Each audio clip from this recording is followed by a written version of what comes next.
After the completion of perfect competition market, moving on to the next topic, which is imperfect competition market. A market is said to be imperfect when the conditions of the perfect competition ceases to exist. Market को हम imperfect तब कहेंगे जब सारी perfect competition की सारी conditions क्या हो जाएंगी, ख़त्म.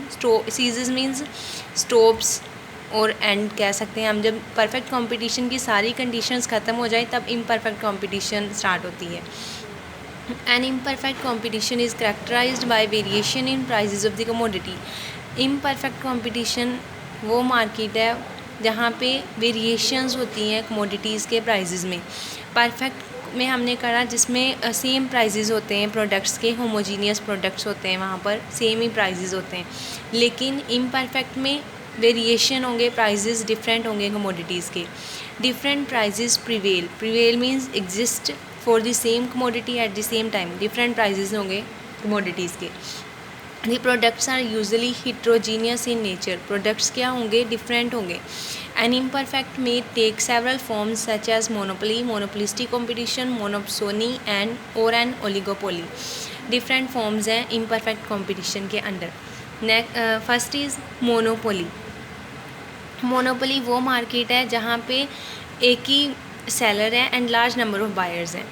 इन which there is a single seller और producer and large number of buyers. A monopoly is a market in which there exist a single producer of the commodity. जहाँ पे कमोडिटीज़ का सिंगल प्रोड्यूसर है. The single producer controls the entire supply of the commodity. जो single producer है वह कितनी supply commodity की करनी है वो खुद अकेला कंट्रोल करता है. And has no substitute to the product. उनके प्रोडक्ट्स के कोई भी सब्सटीट्यूट नहीं होते, उनके जैसे और प्रोडक्ट्स नहीं बनते. The producer determines the price at which the commodities are to be sold. जिस भी प्राइस पर, जिस भी रेट पर कमोडिटीज़ को सेल करना है वो प्रोड्यूसर खुद डिटर्मिन करेगा price. Public utilities managed by the government are the examples of the monopoly. Public utilities जिनको कौन मैनेज करता है, गवर्नमेंट. वो एग्जांपल्स हैं मोनोपोली की. Example, Indian railways in India are the exclusive monopoly of the central government. Indian railways क्या है, Indian railways एक एग्जांपल है मोनोपोली की जिनका एक सिंगल प्रोड्यूसर है सेंट्रल गवर्नमेंट, जो खुद कंट्रोल करते हैं कि कितना रेट चार्ज करना है. उनकी सारी कंडीशंस कौन कंट्रोल करता है, एक single producer central government.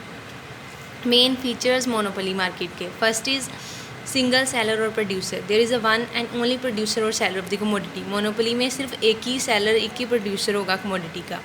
Second, no close substitute. उनके जैसे कोई भी प्रोडक्ट्स नहीं बनते, क्लोज सब्सटीट्यूट्स नहीं होते. There are no competing substitutes of the product. Due to the absence of competition the producer is the price setter. क्योंकि उनका कोई कॉम्पिटिटर नहीं है, कंपटीशन नहीं होता, तो प्रोड्यूसर खुद प्राइस सेट करता है कि कितना प्राइस चार्ज करना है लोगों से.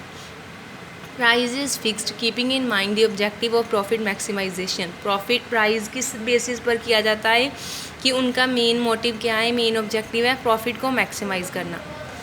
Third point is barriers to entry. Perfect competition में क्या था, फ्री एंट्री एंड एग्ज़िट कर सकते हैं फर्म्स. यहाँ पे रिस्ट्रिक्टेड एंट्री है कि हर कोई फर्म या हर कोई प्रोड्यूसर ये बिज़नेस इस मार्केट में एंटर नहीं हो सकता. The monopolist is usually a large scale producer thereby enjoying the economies of the scale and very low cost of production. जो मोनोपोलिस्ट है, जो सिंगल प्रोड्यूसर है, वो क्या है, एक सिंगल लार्ज स्केल प्रोड्यूसर है, लार्ज स्केल प्रोडक्शन करता है एंड इंजॉय करता है profit and very low cost of production. Cost भी उसे कम, बिल्कुल कम लगती है. एक ही बार उसने कोई चीज़ बना ली, प्रोड्यूस कर ली, उसके बाद उस ज़्यादा जितना चाहे वो उतना प्राइस चार्ज कर सकता है, प्रॉफिट अर्न कर सकता है. This prevents the small scale firms from entering the market. जिससे ये फर्म प्रिवेंट करती है कि जो स्मॉल स्केल फर्म्स है वो इस मार्केट में एंटर नहीं हो सकती. If a firm enters the market in a small scale, अगर कोई फर्म जो है वो स्मॉल स्केल बिजनेस कर रही है, it will not be able to enjoy the economies of large scale production. तब वो इन्जॉय नहीं कर पाएगी प्रॉफिट जो लार्ज स्केल प्रोडक्शन करके होता है उसे. Therefore, its cost of production would be very high. इसीलिए अगर लार्ज स्केल प्रोडक्शन करना है, बिजनेसेस लार्ज स्केल में होंगे, तब कॉस्ट भी ज़्यादा लगेगी, which will reflect in price of the commodity, जो वहाँ पे शो होगा जितना वो प्राइस चार्ज करेंगे। दस the small scale firms can not sustain in the market, इसलिए जो स्मॉल स्केल फर्म्स जो स्मॉल बिजनेस करती हैं वो नहीं सर्वाइव कर पाएंगी इन मार्केट्स में। Some monopoly firms enjoy exclusive ownership over raw material, जैसे कुछ मोनोपोली फर्म्स ने उनकी एक खुद की ऑनरशिप है रॉ मटेरियल्स में, कि वो अकेले ही ऐसे रॉ मटेरियल्स बनाते होंगे, उनके जैसा कोई क्लोज सब्सटीट्यूट्स नहीं होंगे। This also act as a barrier preventing the new firms, ये एक बैरियर भी है कि न्यू फर्म्स एंटर नहीं हो सकती इसमें, which do not have this advantage from entering the market, जिनके पास एडवांटेज नहीं है कि मार्केट में एंटर हो नहीं सकते वो firms. Fourth point is price discrimination.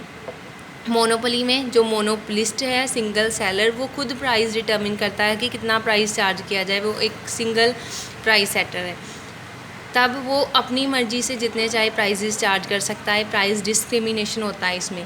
अब मोनोपोली में charge different prices for the same commodity in different markets and to different consumers, जो मोनोपोली में डिफरेंट प्राइजेस चार्ज किए जाते हैं सेम ही कमोडिटी के अलग अलग मार्केट्स में एंड डिफरेंट कंज्यूमर से।